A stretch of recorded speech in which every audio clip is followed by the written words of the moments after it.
Left-handed.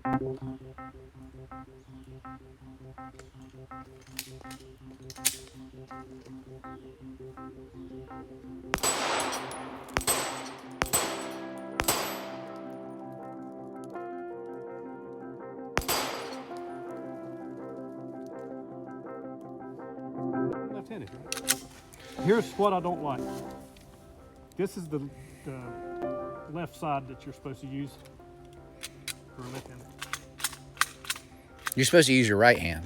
Well, until you're going around barriers, then you have to use your. Well, growing up, and I've always had all the other guns, and the ones I carry are all. I'm just busting on you. Problem with this is it flexes. It's not as beefy as this side. Right.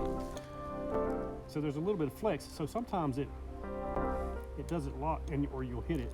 Yeah. Anyway. So you like the ambidextrousness of it, but it's really not the same on both sides. You want it the same on both sides.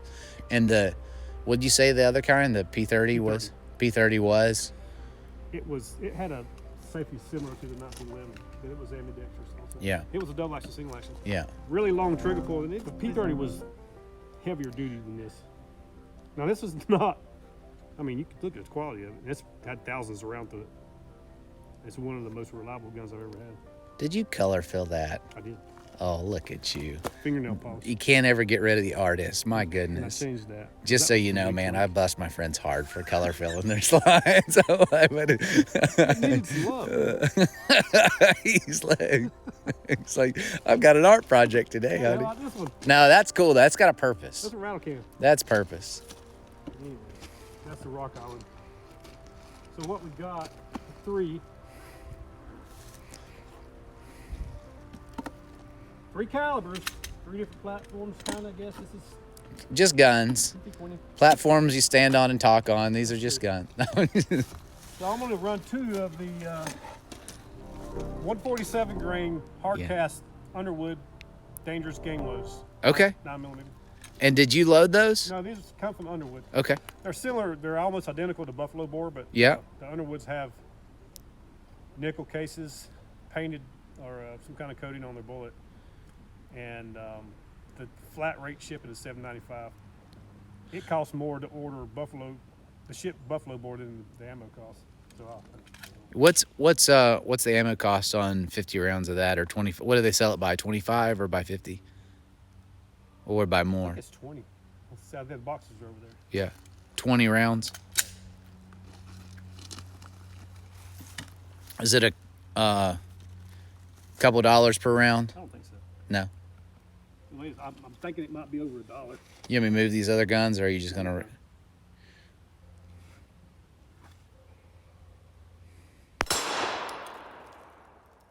$10.75.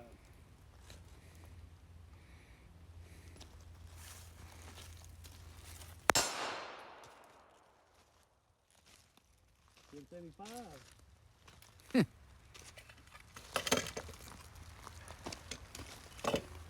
Are you recording that too, so I don't have to write it down? I am. 1075, 1075. I can write it down. I have to go see what the energy is on that. But I probably would put it in the notes in my phone. I'll do my pen. I'm going to write that down. Okay. But I want to calculate the energy real fast. Yeah. 147. Now anybody sees this that don't like 40 caliber, sorry. That's okay. It was on sale. 200 grain hard cast, same load. I think the standard joke is something about like compensating for like, male parts of the body, but I don't think it's like a big deal. It's just when you get right down to it, it's just 40 calibers harder on the internals of guns. So Now I have a theory about that too. Mm-hmm. You may not want to hear it. I want to hear it. I love it when people are wrong. 947. So, I don't know if you know the history of the 10mm 40. Are you trying to conflate the two? Because I love 10mm. Well, the 40 came around because of the 10mm. Right. Too hard. Too hard? Too hard for the FBI female agents to shoot. I think that sounds like somebody's. Well, I mean, that was their. So they decided to dumb the 10 millimeters down, and Smith & Wesson came out with the 40 caliber. Maybe too hard for whoever the male boss was. I bet it wasn't the women. You're probably right. I mean, Yeah, but anyway, so yeah, the little pencil pushers probably couldn't handle it. So the first ones that jumped on the bandwagon, besides Bren 10 and Smith & Wesson, was Glock. yeah. And so what they essentially did was they took a 40 caliber barrel and put it in a 9 millimeter design frame platform.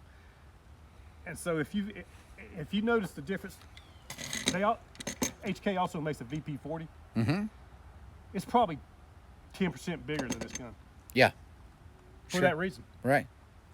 So in there, all this, people talking about, well, the Glocks fell apart. Well, yeah, because they didn't do anything to upsize it. They did. If you take apart a 23 versus 19, the internals are different, but I mean it's still a lot of concussion in a very confined space. I had a 27, and I ended up getting a 9 millimeter conversion barrel. That was great. Yeah. So now here's the last. It's one of my favorites.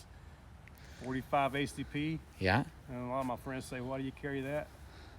Because they don't make a 46. There you go. I like. I'm one of my best friends in the shooting world, an older gentleman that I really had a good time shooting with back in the day. I wish that we still lived close. There was a man named Sam. Sam, if you're watching this, man, love you. He would always be like, "The number 4 is a mighty big number," or whatever, which I think is from some movie, but I can't even, it's 45 is a mighty big number. And then he'd say it to me like I was supposed to know what he's talking about. But Sam, if you're watching this, I still don't know. I'll have to look up the movie reference. So this one has been modified to, it is now a 45 Super. Okay. And so for somebody that doesn't know, what is the difference between a 45 Super and a 45 ACP? 45 Super, in a nutshell, is basically pushing the same ballistics as a 10 millimeter. Mm-hmm. A little bigger diameter. So Heavier. Kind of like 38 Super versus 38 Special? Maybe, yeah. Yeah. So this is a 255 grain bullet, which is heavy for load. According to the printed chart on Underwood, it's pushing it at 1,075 feet a second. Mm-hmm. So other than I've got a buffer pad on the slide inside on the recoil spring. It's got a 24-pound recoil spring, which stock is like 16. It's also got a 25 some hammer spring and a flat firing pin stop, reinforced it out. And the internals of the casing itself are stronger. They got a little webbing in them and stuff, or a little more radius on the side of it.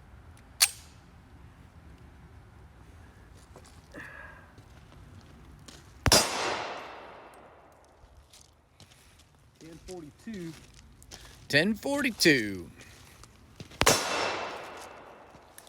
1044. 1044. It's moving right along. Yeah, I don't want to shoot that all day. It kind of hurt. Oh, yeah? Yeah. You want to shoot one? Sounds like a challenge. 10. I wouldn't shoot. Just shoot it. Have fun with it. I think that hurt worse than anything. I'm okay. I don't want to burn up your high-dollar ammo.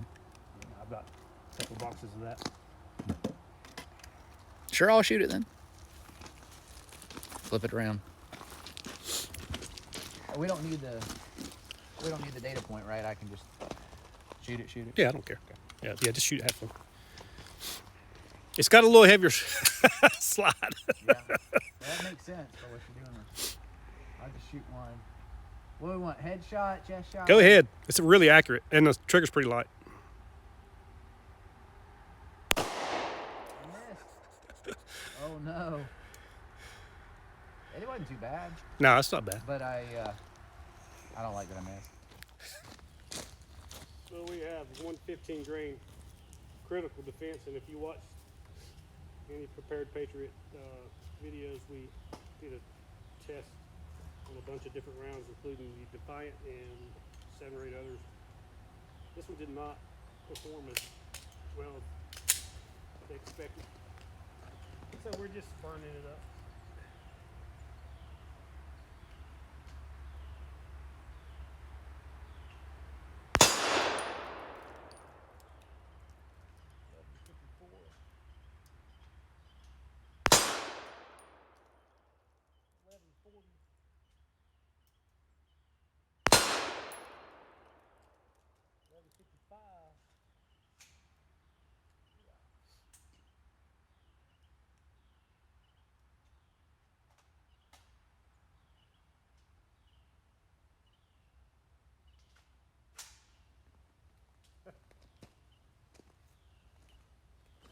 So the 255 grain 45 super is coming in at 617 foot-pounds of energy. Is that right? Yeah. That's great. Yeah.